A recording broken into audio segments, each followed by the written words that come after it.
Afternoon. We had two Tuesday and Thursday, two um, good practices with a lot of situations. We ended the day with a lengthy 2 minute drill with the ones and twos. We kind of beat up just a little bit at wide receiver and a little bit on the D line. Nothing that really you need to ask me about as far as length of injuries or anything like that, but just nagging here, there, where we didn't get a chance to work our threes in that last 2 minute drive. Other than that, we had a full practice. I've been pleased with the effort. I like the feel of the team. And we brought Ronnie Fouch and Kobe Smith here so you guys get a chance to meet them. They're two fantastic men, really great coaches. Great family men, and really honored that they chose the University of Arkansas to come help us win. Yeah, it looked like a pretty good day for the defense today. What were your kind of thoughts about the day? Yeah, we put a new defensive front in, which obviously affects the back end as well. Offense is still adding some plays too. We won't add anything coming to Saturday's practice. We won't have any new install. But to answer your question, I thought it was probably the opposite on Tuesday that it was today. So I felt like the defense played extremely fast today, and has some tweaks that they did with some of their line movements, some of their twist movements that I thought affected the offense a little bit today. But as far as the week goes, I think it's probably, I don't know, win and lose, but I felt Tuesday the offense had a little bit better day, and today I thought the defense did, and they're playing really hard. So the one thing we're not doing. We're not having wide open guys. It seems like you guys are at practice, so you see that, each ball has been very well contested. Obviously, if the lower you get down the depth chart, there might be a wide open guy here or there, but I think the foundation, the consistency of our defense is way ahead of where it was a year ago. Yeah, and when you look for the Saturday scrimmage, do you have in mind, how many plays, how long, what it'll look like? Yeah, I do. I think we're going to go about each guy who's playing with the ones and twos will get about 50 snaps. There'll be some situations, third down. We're going to do a 2 minute, get the ball back 2 minute. The threes will probably get around that 30 mark. I think it'll be about 130, 140 play scrimmage. And it will conclude with the get the ball back 2 minute drill. What are some things that you maybe are most excited for assessing on Saturday with the scrimmage? Anything particular you're, really looking forward to seeing? I just want to see how much we improve. I felt like we've actually tackled to the ground 2 times already. I feel like our tackling has been decent. I'd like to see us improve in that. I'd like to see us break some tackles. I'd like to see us throw and catch consistently. I like what we're doing secondary wise. But the intermediate pass game, I would like for us to be a little bit better on the crossing underneath routes. But I just want it to function well. I want good snaps. We had a few today that weren't good. And they weren't terrible. We're not snapping on the ground, over the head, all that kind of stuff. But I want that consistent inside the frame snap, and we're rolling on offense and defense, and just improve off the last 2 times that we've done. I can't really say that we've done anything terrible where I'm going, oh man. I would just like to be a little bit more consistent and a little bit better this scrimmage than we were last scrimmage.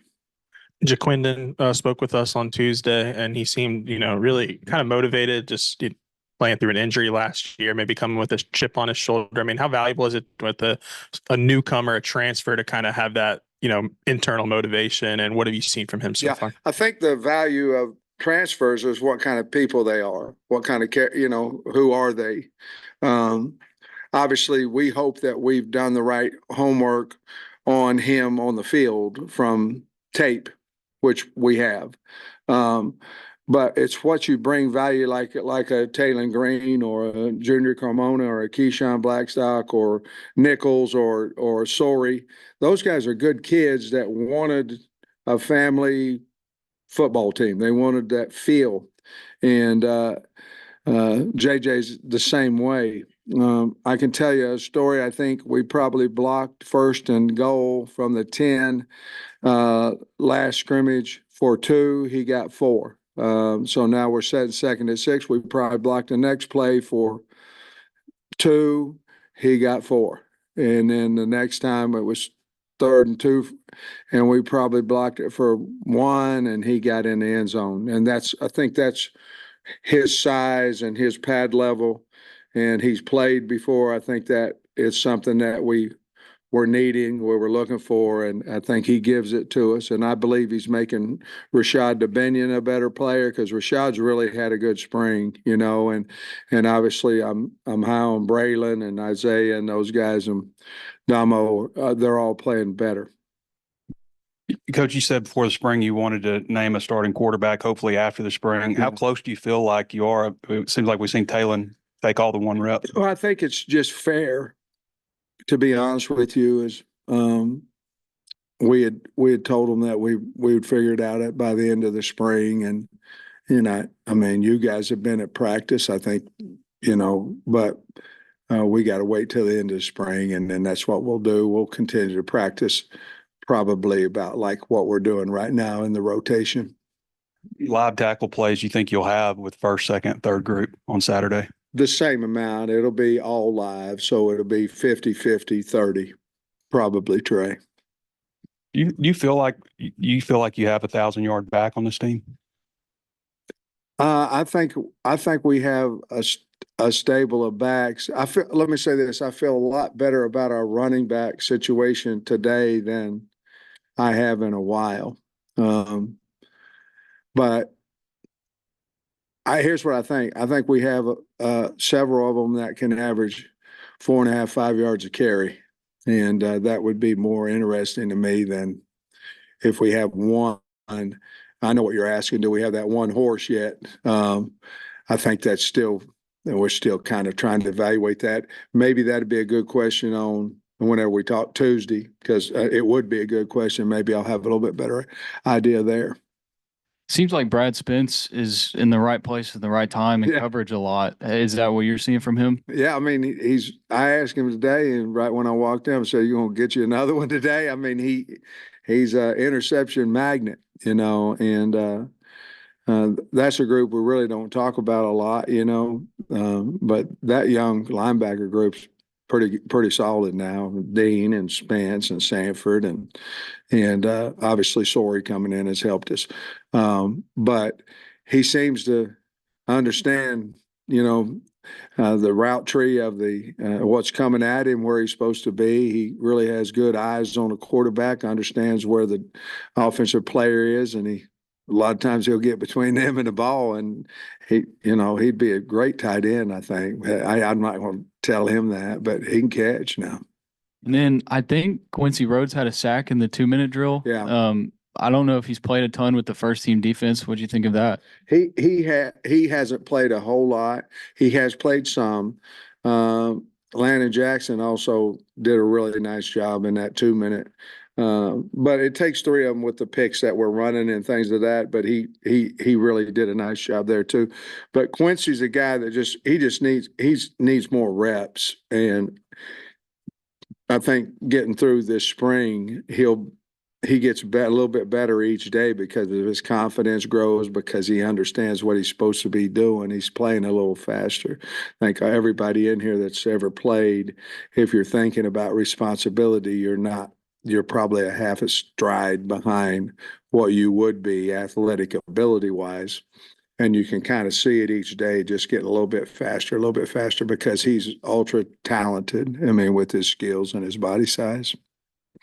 I know he got dinged up today, but Armstrong, I guess you feel good about his injury. Then also, like, what kind of spring has he had? Like, what have you seen him improve? Outstanding. He's another guy, I think, that has developed into a leader, Tyrone Broden, but to me, Andrew is playing at a high rate. And I know he was a good player last year. I believe he's a lot better right now. He just had a tweak in the ham and wasn't able to finish out. I think he'll be fine on Saturday, but I'm really proud of him. I'm really proud of him, and Broden too, and Tesla and all those guys. But Andrews, to me, has really changed. Him and Broden have changed. They're older. They're taking leadership ability or their responsibility, excuse me, and they're catching the ball extremely well.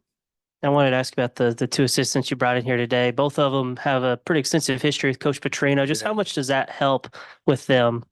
Well, I think the first thing is that I think it's just like anybody that we hire, either side of the ball, you would like to bring, if you can, if there's availability on your staff, you'd like to bring somebody in that's had some type of history with the coordinator. And that was when we hired Dan, and we didn't have availability, but we hired a analyst, and obviously KB, and he brought in Cooper, and on defense, Woodson came with Williams. It's the same thing with Bobby. He had recommended Ronnie, and then once Ronnie came in and was the coach and man that he is, then Coach and several other coaches, I had 6 guys recommended for Coach Smith's job, and Bobby had recommended him as well. And to be honest with you, for what we need, both of them were the best fits for us.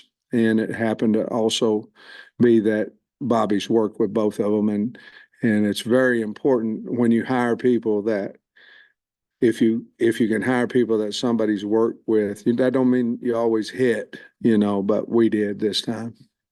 Seemed like Isaiah Satania had a really good week in practice. I know we've talked about him a little bit before, but just as far as these last 2 practices we've seen, just what have you liked from him?